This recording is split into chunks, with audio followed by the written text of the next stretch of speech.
months back, recent convert to Christianity, Ayaan Lee, sat down for a conversation with Richard Dawkins and Unheard's Freddie Sayers.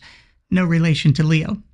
Now, before you click away scornful of Richard and some of his recent opinions, let me just say, I disagree with Richard quite a bit lately. But I also have to say, when it comes to religion, and you need someone to just tell it like it is, he's still at the top of his game. Well, you go to church now, and you listen to the vicar, and you kind of notice what a lot of nonsense he talks. According to Ayaan, she hit rock bottom after enduring a decade of depression and anxiety. She became despondent and wanted to kill herself, but didn't have the courage. It also sounds like she developed some kind of substance abuse problem. She refers to that as self-medicating. A therapist suggested she was spiritually bankrupt, and that resonated with her. So she started praying and experienced some kind of miracle. Sans any visions or revelations or even a good gaffer. So I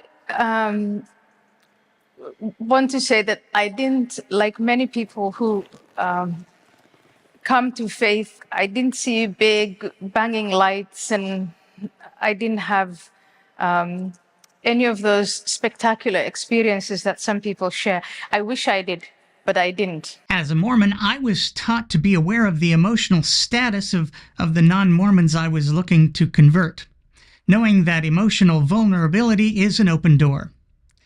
As atheists, we take a lot of shit from people if we dismiss religion as a crutch for people who can't handle reality and are crippled by their existential angst. So it's nice to see Ayaan leaning into that and owning it. Because if you need a crutch, you need a crutch. And I want you to have that crutch. The question for someone as brilliant as Ayaan is, what if you know the crutch isn't real? What if you know it's a phantom crutch? Well, I must say, I've never met a vicar that I didn't like. I mean, they're always very, very nice people. Yeah. But nevertheless, the stuff they believe is obvious nonsense. And you have to take the whole package, because, I mean, you talked about Jesus rising from the dead. You don't believe Jesus rose from the dead, surely? I choose to believe that Jesus rose from the dead. And that is how we know Ayaan's critical faculties are still intact. That's how we know she knows the crutch isn't real. You don't have to choose to believe what you genuinely, authentically, and honestly believe. You simply believe it, and aren't afraid to say so. I make no choice to be an atheist. I'm simply genuinely, authentically, and honestly not compelled by the evidence, or more accurately, by the complete lack thereof. Can you imagine an atheist saying, I choose to believe that Jesus didn't rise from the dead? It's tantamount to admitting that the evidence is clearly there, but that I'm going my own way just to be contrary, or out of sheer want. Likewise, if you have to say, I choose to believe Jesus rose from the dead, it's tantamount to saying that the evidence isn't there and you don't really believe it, but regardless, yada, yada, yada. If you have to will yourself to believe something, it's because that belief is not coherent and articulate within you naturally. That belief is not organic. It's contrived, maybe even a little coerced. But you're clearly not compelled. So much for the power of Christ.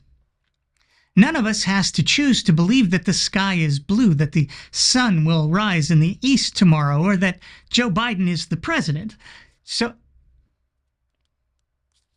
actually, you know what? Scratch that last one. When someone tells me they choose to believe X, it's usually because I've just asked them to tell me that they don't believe X without telling me they don't believe X. Now, to be clear, I'm not knocking her choice. If she can stand it, I can.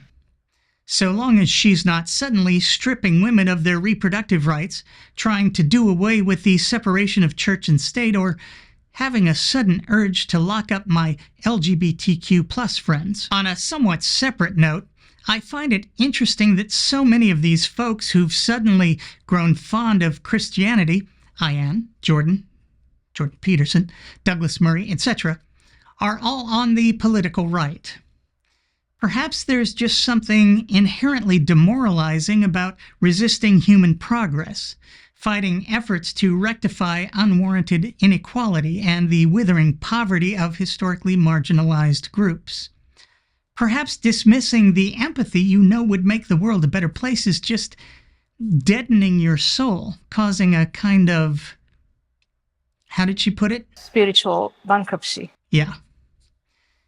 I don't think a crutch is going to fix that. Just a thought. In the comments down below, let me know if you've chosen to believe in God or chosen to be an atheist. Have you chosen to believe other things? Bigfoot, UFOs, trickle down?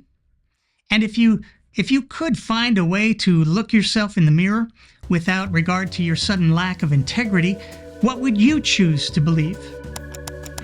I confess I still choose to believe that I'm the sexiest man alive. Once again, I'm me.